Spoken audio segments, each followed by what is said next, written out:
Today on Florida Sportsman, Project Dreamboat. The team at Wildfire Marine begins work on a 23-foot Seacraft with some major wiring issues. It was actually the worst rigging job I've ever seen in my life. L&H makes progress on the all-new 43 walk-around, fabricating custom parts for the build. Everything's starting to come together. It's still quite a construction zone, but we're really pleased with the way it's moving along. George Labonte joins Chris Fischetti aboard his custom 22-foot Pathfinder. With a few simple detail changes, Chris took this older 2002 kind of dated looking Pathfinder and brought it into 2020 and made it look like a new boat. And the 25-foot Contender at TRB is finalized and put to the test. This is possibly one of the nicest 25 Contenders out there at the moment. All coming up on Florida Sportsman, Project Dreamboat. Join us as we follow one-off builds to all-out restorations in Stuart, Florida's Dreamboat District, home to some of the best custom boat builders in the world. From modest to over-the-top, industry experts from the district's premier facilities show how it's done. Fiberglass repair, custom paintwork, engine rigging, electronics installations, and more. And boating editor George Labonte shares the stories of boaters who have already turned their dreams into reality. This is Florida Sportsman Project Dreamboat. Here at Wildfire Marine, we've got a customer who brought in a newer Seacraft. Him and his wife had taken the boat out, and his wife spotted some smoke coming from the deck. Luckily, he was smart enough to he popped the cover off and started separating all the wires, shut everything down, and kind of averted a pretty good disaster that was waiting to happen here. The wire that had burned when he had pulled the wires apart, the wire had settled down on top of a battery cable. Just below the battery cable, had that wire not landed on the cable, it would have landed on his primer ball. And also another thing that we noticed, that primer ball dried up and cracked, or you got a split in any of the lines, it would siphon the entire fuel tank into the bilge. It's quite obvious that this wasn't going to be just a rewire job for Debbie. It was going to take a team effort on both of us because there was a lot of work.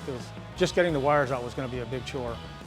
When I opened the door and I looked, the first thing I seen was my batteries, and then I seen my water tank. I couldn't believe that they actually put a battery on top of a washdown tank. It wasn't even secured. It was just floating. And then the battery, it was on the floor, only had one screw in it. It was an accident waiting to happen. They would have had more than just smoke coming out of their bilge. Access to this console was really tough, especially with the battery sitting right in front of the door on top of a water tank. Luckily, we found out that behind the cushion on the front of the console was a tackle storage area. So by removing that, we had a pretty good access to the whole front part of the console. One of the other things we do is we take the side doors off. You don't gain a lot more access, but you don't have to fight with the door banging around on you. And also, usually it's a lot less bloody because most of those doors are just screwed on. And when you reach behind to pull out some wires or anything else, it's inevitable your elbow's going to hit one of those screws protruding through the inside. So pull all that stuff all out, you got a nice clean opening to work with, and makes life a lot easier. We got another helper with us today on the boat, my granddaughter Carlissa. Having Carlissa on a boat's a little bit more of a challenge because she is a kid, and they love to, they're inquisitive. You turn around and her head's right by you, and I swear one of these days she's going to be able to do our job because she's just, she pays attention to everything you do and she mimics everything you do. She's 22 months old.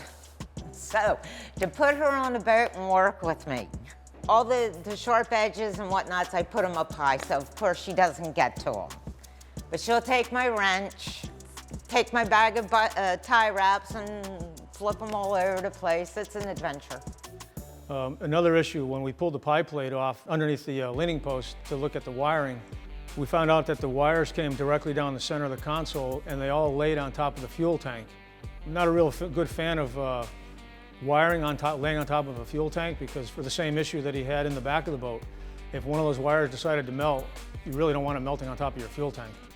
You have to give them a spot to where they're off the fuel tank and going into a rigging tube.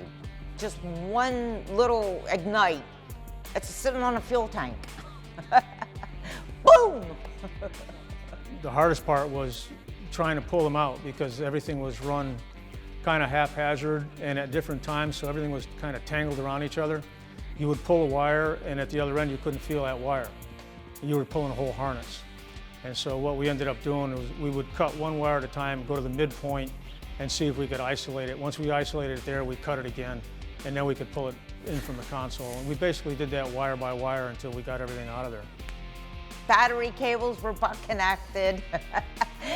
I mean, there was just so many things going on with this boat. I mean, 4 butt connectors within 18 inches.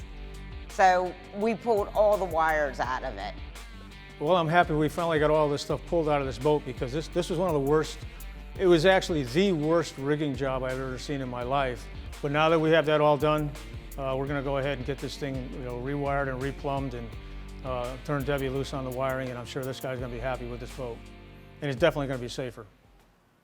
When we come back, the crew at L&H custom fabs parts for the brand new 43 build.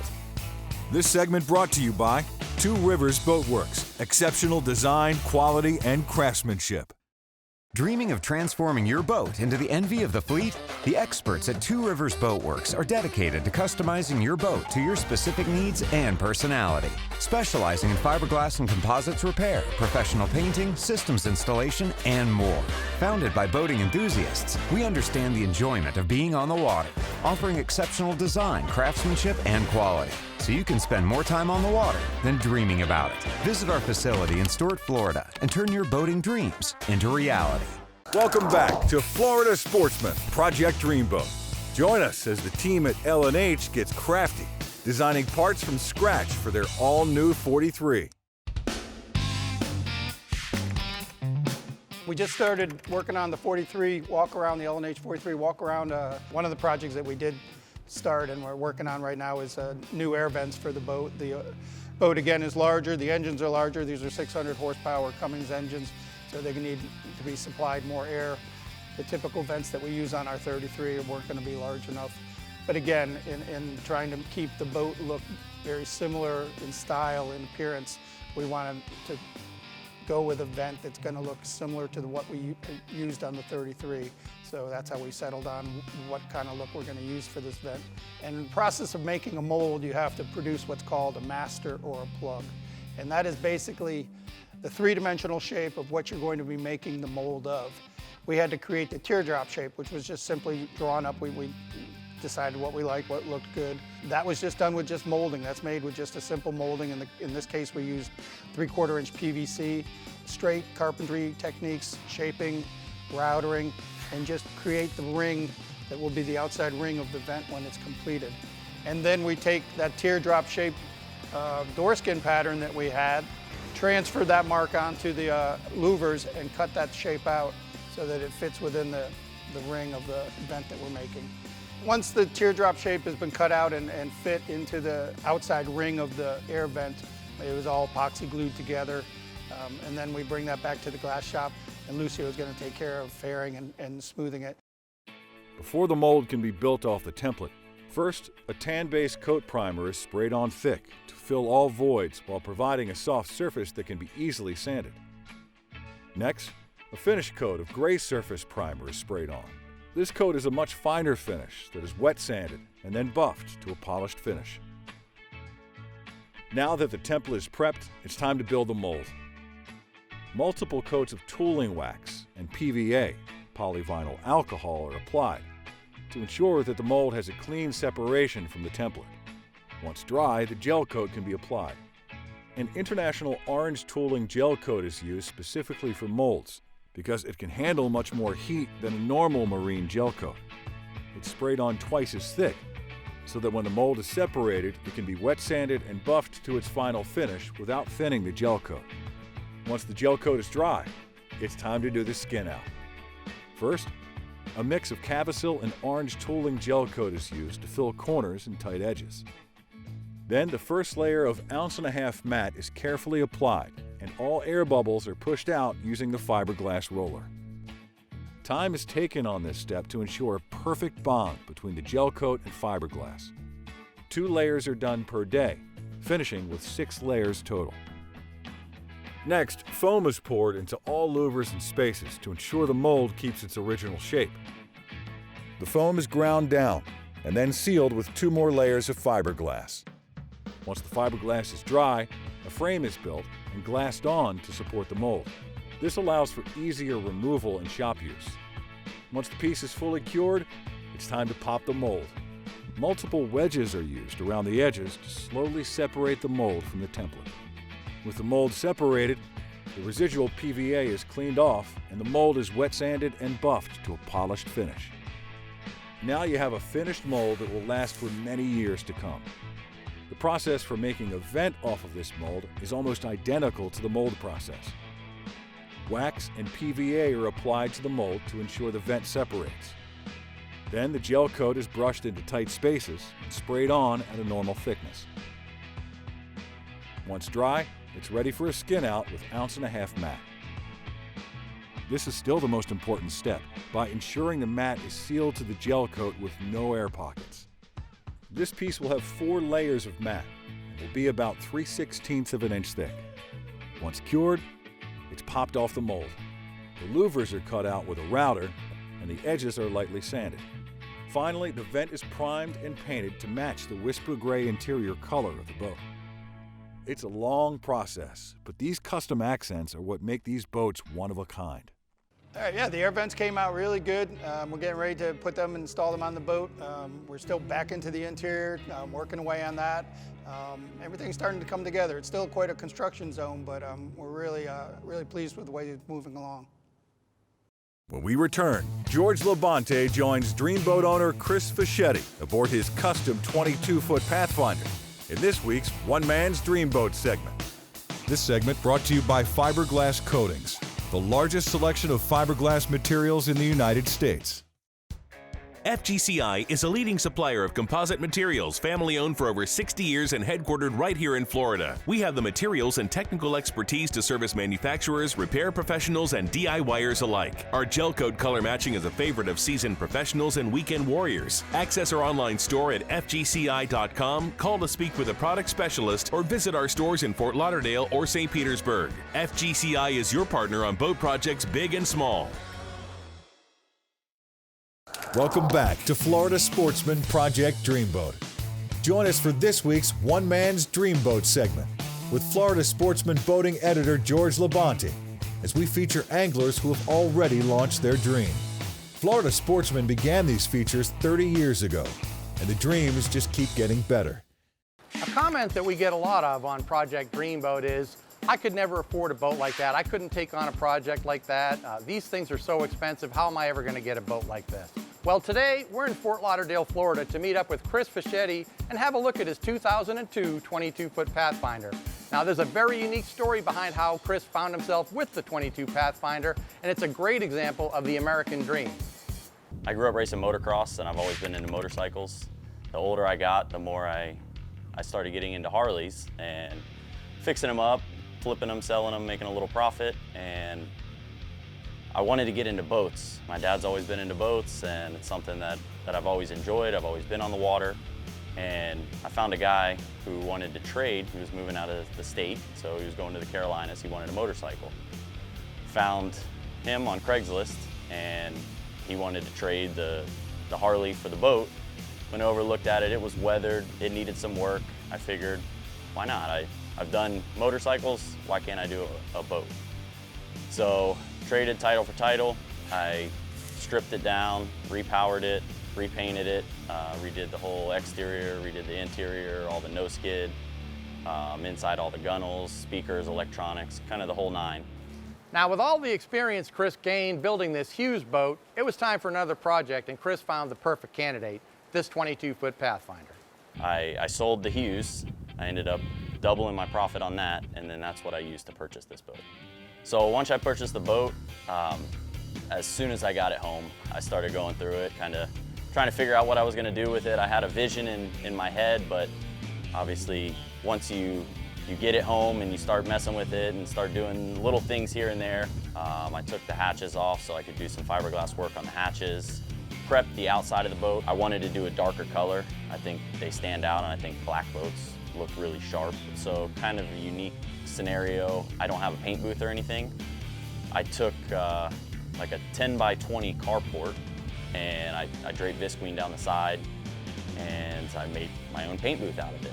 Wet sanded it down, buffed it, went through the whole thing, and I'm overall happy with the outcome of it. The original T-top was extremely wide. I don't think it was fit for that boat. I think the person who had it before me just put whatever T-top they could find for the best price. The new T-top's a lot sleeker. It's made for this boat. It's the proper fit. So I had the T-top powder coated, the leaning post powder coated. I had a custom-made dash panel out of plexiglass. I had the Lowrance GPS depth finder cut out specifically for that, as well as the radio. So that way it was a nice custom look and it fit real nice in there. So I enjoy leisure boating as well as fishing, and I like the best of both worlds. So I did 4 JL77s, I did a JL amp, and then a Fusion head unit, and rigged it all myself, wired it all up myself. Found the power pole. Again, everything's kind of pieced together where I can find it. I did not buy it brand new, I just repainted it to match the boat. On the other side, the dive platform, the newer Pathfinders have the nice dive platform. I found a person who had double power poles. They took the platform off a brand new boat. It lines right up with the lines and everything of the older style boats. So I repowered with a Yamaha 200 SHO. It originally had the 2002 VMAX on it, 2-stroke motor. I wanted something much better fuel economy, quiet. You don't have the smoke when you pull up to restaurants or anywhere, sandbars or anything like that. So just kind of, again, updating the boat to today's day. So every year we do an annual, it's like a family tradition. We'll make a keys trip, and then we also come down to Fort Lauderdale, Pembroke Pines area, and we'll do a kickoff of summer boat parade. We usually have 15 to 20 boats that come around, all family, friends and stuff, so it's a good time to kind of relax and enjoy everybody's presence and get ready for the summer. Now, Chris's Pathfinder is a great example of how it doesn't take an over-the-top major transformation to build your own dream boat. With a few simple detail changes, Chris took this older 2002 kind of dated looking Pathfinder and brought it into 2020 and made it look like a new boat.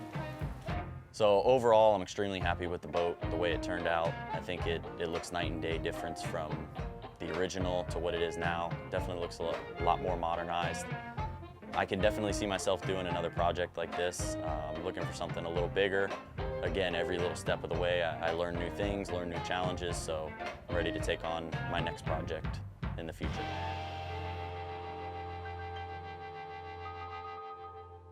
After an initial investment of $15,000 and spending $10,000 on repairs and custom modifications, the cost of Chris's Dreamboat comes to a total of $25,000. When we return, the 25-foot Contender project at TRB is brought to the water for her final shakedown.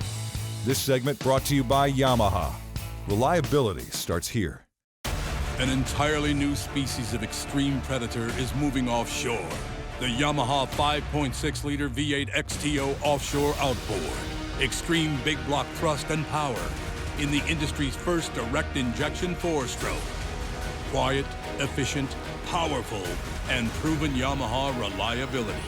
More than an outboard, it's a fully integrated power system. The all-new Yamaha V8 XTO Offshore. Welcome back to Florida Sportsman, Project Dreamboat. Join the crew at TRB as they sea trial and deliver the freshly completed 25-foot Contender project. So on the 25 Contender project, we've been involved with the boat so long on the cosmetic side of things.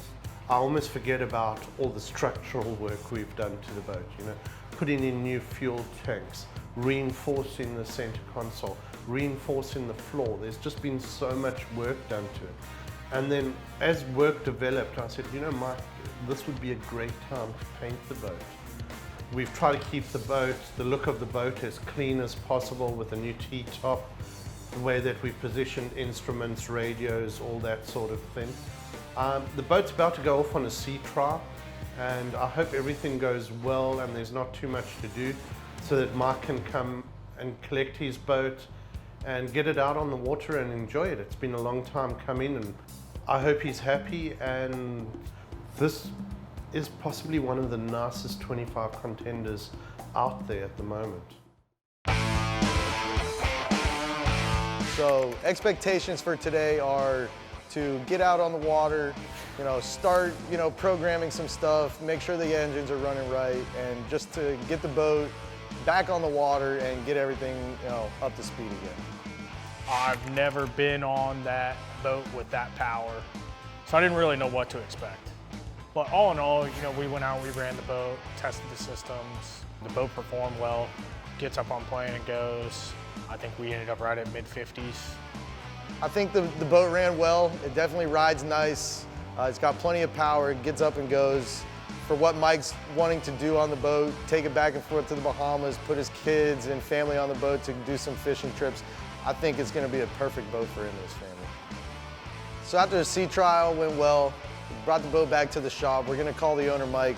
He's been here throughout the whole process along the way. So he knew exactly what he wanted, and I think when he first saw the boat, he was really happy to see that it actually came through that way.